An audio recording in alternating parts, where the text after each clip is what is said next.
After the box office success of the Bayverse, Transformers series hit a rough patch. The latest numbered installments dropped in quality despite attempts to up the scale and the visual effects. On top of that, they got completely tangled in their own chronology. Money numbers for each new part kept falling, though they still turned a profit, so no one was talking about cancelling Transformers just yet. However, what's ahead is a full reboot and a crossover with G.I. Joe under the guidance of Steven Spielberg. One of the main reasons for the drop in box office is audience fatigue with the repetitive plot lines that dominated Bay's films. Without a doubt, all of his works were filled with massive explosions and visual effects, but critics and fans started pointing out that the stories became repetitive and the wow factor just wasn't there anymore. As a result, interest in the franchise began to gradually wane, which was pretty much inevitable. In response, Paramount decided to reboot the series with Bumblebee. It was a step in a new direction. It lost some scale but became more local, understandable, and emotional. Overall, Bumblebee received decent reviews, showing that the franchise still had potential. However, the next step went back to the relentless epicness. Rise of the Beasts promised to continue this new approach, but the pursuit of it didn't succeed. On one hand, there was competition at the box office, and on the other, there were issues with CGI which were rushed and unfinished. In the end, we were left with a hint of a future crossover, but after that, there were no updates on the next installment. In general, the idea of a combined Transformers and G.I. Joe movie had been discussed for a long time. Both franchises belong to Hasbro and have an enormous range of background canon, with several live-action films and cartoons under their belts. However, despite the potential of such a crossover, the execution turned out to be quite tricky. The reason?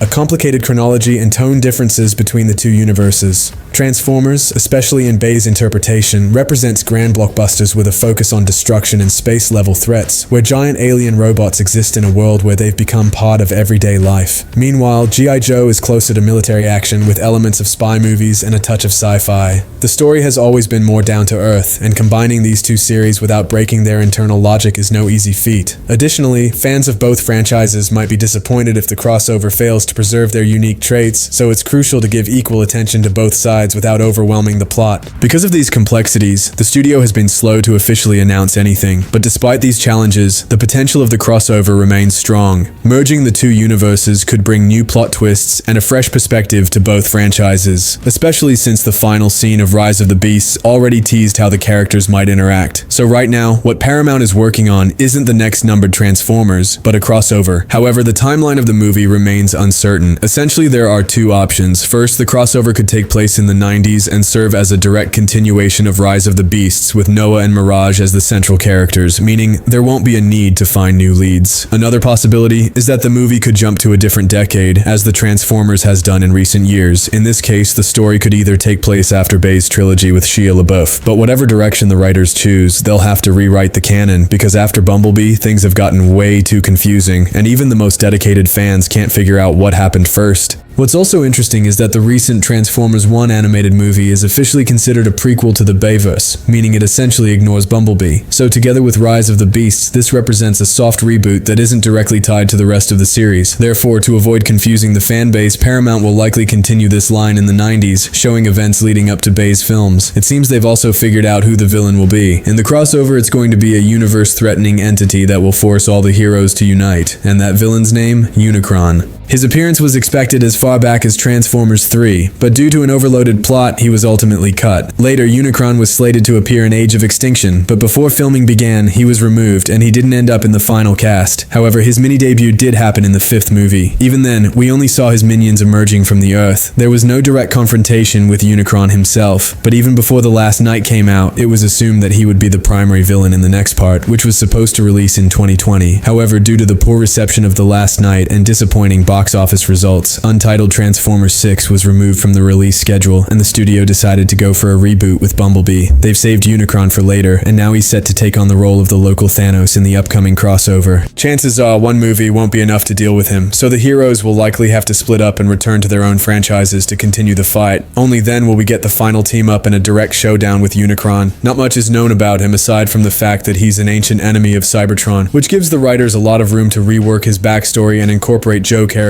Because every Transformers movie has always placed humans at the center of the story, making Autobots secondary characters. From a technical standpoint, this makes sense, since it's easier to work with human actors than trying to animate an entire alien world, so it's likely that the Joe characters will remain the main focus in the new movie. However, if we take a look at previous parts, Giving too much attention to the humans and leaving the Transformers in the background could be a major mistake. Interestingly, Transformers 1 was one of the boldest and most ambitious departures from the franchise in years. Its main storyline feature was that it left humans behind to show events happening on Cybertron. This innovative approach told the story of how Optimus Prime became the Autobots' leader, and although there were no humans, it still featured plenty of characters that made the audience care deeply. Incidentally, there were plans to include several Autobots in the third G.I. Joe movie, but those plans were put on hold until better times. Now it seems there's no turning back. It's either a full reboot or a massive event, so we're left waiting for the Paramount to spill the details and announce when production will begin. They might even roll out an entire plan to create their own cinematic universe. Work on the core storylines is definitely underway. The upcoming crossover has already lost its director, Stephen Caple Jr., who was supposed to return after Rise of the Beasts, but those plans have fallen through, and now Caple's been linked to I Am Legend 2, although no official confirmation has been made yet. What's for sure is that the Transformers and G.I. Joe crossover is still somewhere in the draft stage and without a director. But not to worry, Paramount has confirmed that Steven Spielberg will be the executive producer, and as we all know, Spielberg doesn't have massive flops and he knows how to assemble a team of creators that gets things done right. Paramount also brought in Derek Connolly, the author of Jurassic World Dominion. Right now, Connolly is actively crafting the story concepts, which means movie is still in the scripting phase, with the team fine-tuning the balance between characters. Producer Lorenzo Di Bonaventura shared some insights in a recent interview with Collider, where he revealed that the film is shaping up to be primarily Transformers 8, effectively making it a direct sequel to Rise of the Beasts. This hints that the G.I. Joe aspect will take a backseat, likely replacing the US Army, which had a significant presence in the Bayverse. However, Paramount and Hasbro clearly aim to draw in an even larger audience by incorporating yet another fan-favorite franchise. That said, the Transformers will remain the focal point of the story. One of the major challenges of crossovers like this is managing the multitude of characters that need to be integrated. We already have a slew of Autobots, and the ending of Rise of the Beasts confirmed that Noah will continue to be part of the franchise. He's set to appear in the crossover too, now as a Joe agent, bridging the gap between the organization and the Autobots. As for which Joe characters will join the fray, there's no definitive information yet. However, there have been reports suggesting that Chris Hemsworth has signed a deal with Paramount, not only to voice Optimus in Transformers 1, but also to make live-action appearances. This could mean that Hemsworth is set to take on the role of Duke, with Peter Cullen continuing to voice Optimus in live action. Henry Golding, who played Snake Eyes, has also shared some thoughts. Much like Transformers, the G.I. Joe movie series underwent its own reboot, and the writers should certainly lean on established characters and actors to make this crossover feel more cohesive. Golding himself believes that Paramount has big plans for G1 Joe. In an interview with Comic Book, he praised Lorenzo Di Bonaventura as a phenomenal producer and expressed confidence that the franchise is in good hands. He had previously stated that a Transformers Joe crossover was 100% possible, and it's clear he's excited about the idea. Golding also mentioned that in preparing for the role of Snake Eyes, he immersed himself in comic books, particularly enjoying the crossovers. The real buzz revolves around whether the previous Joe movies will be considered part of the canon, or if we're looking at a complete reboot. Will Golding's Snake Eyes be tied to the new Transformers, or will he exist in a separate universe entirely? It's still uncertain, but despite the crossover potential, the mixed reception and box office performance of Rise of the Beasts might make Paramount hesitate before moving forward with such large-scale projects. Regardless, both Transformers and G.I. Joe have massive fan bases, and there's no doubt that many fans are excited about the prospect of these two legendary franchises finally coming together on the big screen. As for the release date, if everything stays on track, we might not see this crossover in theaters until 2027 at the earliest.